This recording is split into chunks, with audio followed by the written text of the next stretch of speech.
शाकिर की बात सुनकर उस बार मैंने ठान ली थी कि बड़े मियाँ से पूछूंगी ज़रूर कि 10 रुपए के नोट से आखिर होता क्या है। अगले रोज़ मैंने बड़े मियाँ को 10 रुपए का नोट देते हुए पूछ ही लिया कि उन्हें मिलता क्या है। इस बार वो खामोश से बाहर नहीं गए थे, बल्कि मुझसे कहने लगे कि मेरे घर आना और सब अपनी आंखों से देख लेना। अगले दिन जब मैं उनके घर गई तो मेरे पांव तले से ज़मीन निकल गई और शाकिर दोनों ही बड़े मियाँ के साथ उनके घर गए थे। एक पुराना सा इलाका था, छोटी छोटी गलियाँ थी, तंग सा माहौल था। एक गली में दाखिल होते ही 2-4 घरों के बाद गली बंद थी। आखिरी मकान के सामने हम बड़े मियाँ के साथ खड़े हो गए, लेकिन दरवाज़ा बंद नहीं था, हल्के से धक्के से ही खुल गया था। मैंने और शाकिर ने एक दूसरे को हैरत से देखा, फिर हम अंदर दाखिल हो गए। घर बिल्कुल वीरान सा था। घर के अंदर दाखिल होते ही बड़ा सा आंगन था और सामने 3 कमरे थे। हर कमरे के 2 लकड़ी के दरवाजे थे। आंगन में लगे पेड़ सूख चुके थे, हर चीज़ मिट्टी का ढेर थी। आंगन के एक कोने में एक कब्र देखकर मेरे पैरों तले से ज़मीन खिसक गई थी, जिसकी मिट्टी गिरी हुई थी। घर में कोई और मौजूद नहीं था, वीरानी का राज था। बड़े नियत की चारपाई भी उस कब्र के बाईं तरफ बिछी हुई थी। करीब करीब ही मिट्टी का गड़ा हुआ रखा था और उस पर स्टील का गिलास जो उल्टा रखा हुआ था। बड़े मियाँ सबसे पहले उस कब्र पर गए। जमीला देखो तो सही, कौन आया है। अरे तुमको बताया तो था कि बेटियां आने की जिद करती रहती हैं, बहाने बनाकर तुम लोगों के बारे में पूछती रहती हैं, इसलिए इस बार साथ ले आया। मेरे कदम तो यह सब देखकर वहीं जम गए थे। शाकिर की हालत भी मुझसे कुछ अलग थी। बड़े मियाँ ने अपने जेब से अगरबत्ती निकाली और माचिस से जलाकर कब्र पर लगा दी। फिर पलटकर हमें देखने लगे। तुम दोनों क्यों रुक गए? अरे आओ न। तुम पूछती हो कि 10 रुपए के नोट को क्यों लेता हूँ। जमीला को अगरबत्ती की खुशबू बड़ी पसंद है, इसलिए उसके लिए ले आता हूँ। खुश हो जाती हैं बेचारी। चलो तुम्हें अपनी बहू से मिलवाता हूँ, बावर्ची खाने में होगी, वो मेरे लिए खाना तैयार करके रखती हैं। यह कहकर वो मेरे पास आए, राह हाथ थाम कर अपने बावर्ची खाने ले गए, जहाँ के हालात भी बाकी घर जैसे ही थे। काली बावर्ची खाना था, चंद स्टील के बर्तन थे, वो भी मिट्टी से सने हुए। मुझे लगा शायद उनकी फैमिली किसी हादसे का शिकार हो गई। सभी शायद दुनिया छोड़ चुके हैं, इसलिए कार हैं, उसी से बचने के लिए बिना सैलरी के काम करते हैं। फिर वो मुझे और शाकिर को अपने बेटे के कमरे में ले गए। हालांकि कमरे में कोई नहीं था, लेकिन दीवार पर लगी तस्वीर देखकर शाकिर और मेरे होश उड़ गए थे। खौफ की नज़र से हमने बड़े मियाँ को देखा था। तस्वीर में बड़े मियाँ अपने बेटे और बहू के साथ खड़े मुस्कुरा रहे थे। बेटा जवान 21 से 22 साल का लग रहा था और बहू शायद 19 या 20 साल की होगी। शाकिर की आंखें फैली हुई थी। ये तो असलम सर हैं। महबूब ने तस्वीर के सामने उस नौजवान की तरफ उंगली उठाकर हैरत से कहा। उसने मुंह से यह सुनकर आप में निठुर सी हो रही थी। मेरे आज तक शाकिर को बॉस को नहीं देखा था, बस जिक्र ही सुना था। बड़े मियाँ, आप असलम सर के बाबा हैं? शाकिर की आवाज़ हैरत के मारे कांपते हुए निकल रही थी। बड़े मियाँ की आंखें से आंसू निकलना शुरू हो गए। बड़े मियाँ ने बोला, नहीं बेटा, मैं तो उसका नौकर हूँ। अब वो फूट फूट कर रोने लगे थे। शाकिर आगे बढ़कर उनके गले से लगा लिया। अब वो शाकिर के गले लगकर फूट फूट कर रो रहे थे। मेरी आंखें ये सब देखकर पतरासी गई थी। मेरा घर बार, मेरा सब कुछ बर्बाद हो गया। बेटा, मैं आज तक ये नहीं समझ पाया कि ही मेरा कसूर क्या था। मैंने तो हमेशा अपने माँ बाप की सेवा की थी, बेटे की अच्छी परवरिश के खातिर, उसे अच्छी शिक्षा दिलाने के खातिर खुद की नींद चैन सब हराम कर लिया था। शुरू से ही रफ़ी साहब के घर नौकर था। उस वक्त मुझे रोज़ 10 रुपये मिलते थे। उससे मेरा घर अच्छा चल रहा था। सुबह से ड्यूटी रात 8 बजे तक की थी। असलम छोटा था। मेरी बीवी पूरा दिन मेरे माँ बाप की सेवा में गुजार देती थी। कभी इतनी हिम्मत भी नहीं कर पाई कि मेरी माँ के सामने किसी काम को इनकार कर दे या मेरे बाप को आंख दिखा उठाकर देखते। बस सिर झुकाए दिन रात सास ससुर की सेवा में गुजार दिए। मैं 9 बजे तक घर लौटता था। अपने बाबा की टांगें दबाकर, माँ की दिल की बातें सुनकर बीवी के पास जाने की बारी आती थी। बस वहीं 1-2 घंटे की हमारी अपनी ज़िंदगी थी। हम हंसते थे, बातें करते थे। असलम के जन्म होने के बाद हमने खुद को पूरी तरह से बदल लिया था। हमने सोचा कि हम तो अनपढ़ हैं, इसलिए लोगों की नौकरी करके उनके झूठे खाने पर मजबूर हैं। बेटा पढ़ लिख जाएगा तो हमारे भी दिन बदल जाएंगे। वक्त आगे बढ़ता रहा।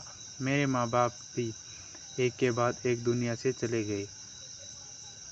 कम जमीला ने अम्मा की जगह ले ली।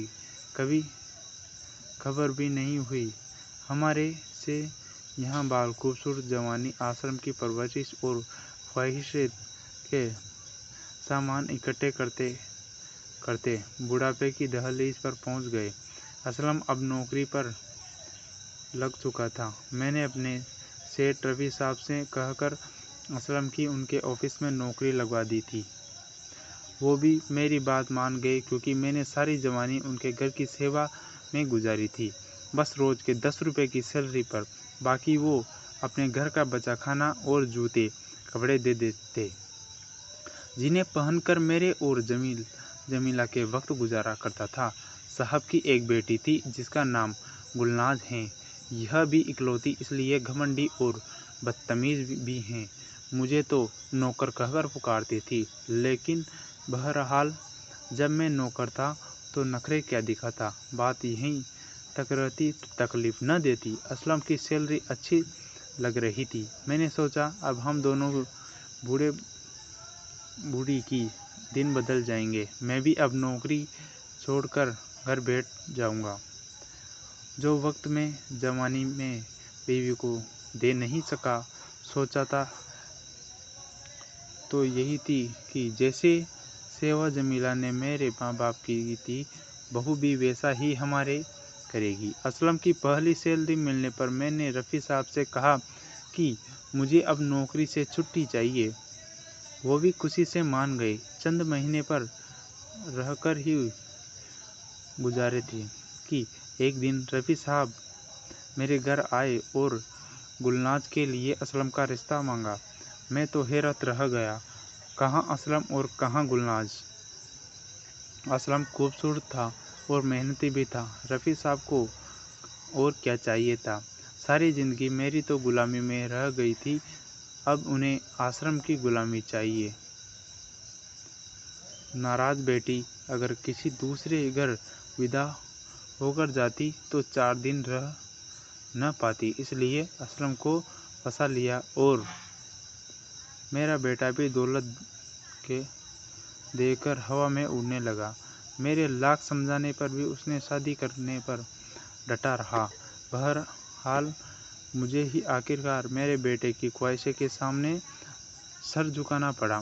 गुलनाज चंद दिन ही हमारे घर की जीनत बनी, फिर असलम को भी अपने साथ ले गई। जमीला बहुत दुखी थी, लेकिन उसने उसे समझाया कि बेटे अपनी ज़िंदगी हैं, उसे गुजारने दो। वो कहने लगी कि मैंने भी तो अपनी जवानी, अपनी ख्वाहिशात पर मिट्टी डालकर असलम की ख्वाहिशात को पूरा करते में उम्र गुजारी थी। क्या ये दिन देखने के लिए? मैंने कहा वो हमारा फ़र्ज़ था। वो रोने लगी, कहने लगी उसका कोई फ़र्ज़ नहीं। मैंने उसे बहुत बहलाया, लेकिन वो बीमार रहने लगी थी। असलम पहले तो हफ्ते में एक बार चेहरा दिखाता था, घर के खर्चे के लिए पैसे भी देता था, लेकिन फिर उसका आना जाना कम हो गया। मैंने जब देखा कि बेटा अब खर्च भी नहीं देता तो किसी और घर में नौकरी कर ली। जमीला की जवानी भी मेरा इंतज़ार करते करते गुजर गई थी और बुढ़ापा भी इतना कि नज़र हो गया। मुझे अगर ज़रा देर हो जाती तो दरवाजे की दहलीज पर खड़ी मेरा इंतज़ार करती रहती थी और यही इंतज़ार उसे एक दिन कब्र में बदल गया। मुझे अपने घर से बड़ा प्यार था, इसलिए मैंने जमीरा को कहीं नहीं जाने दिया और यहीं ऐसी आंगन में ज़मीन में दफना दिया। असलम मुझे ज़बरदस्ती अपने साथ ले गया। मैं दिन वहाँ गुजारता, लेकिन रात को मुझे लगता कि जमीला अकेली है, इसलिए वापस घर पर ही रात गुजारता था। असलम कभी मुझे अपना बाप नहीं समझा। आज तक मुझे नौकर कहकर पुकारता है। मेरे लड़के के भी बच्चे अपनी माँ के नक्शे कदम पर चल निकले हैं, इसलिए मेरी हैसियत उस घर में वही है जो पहले होती थी।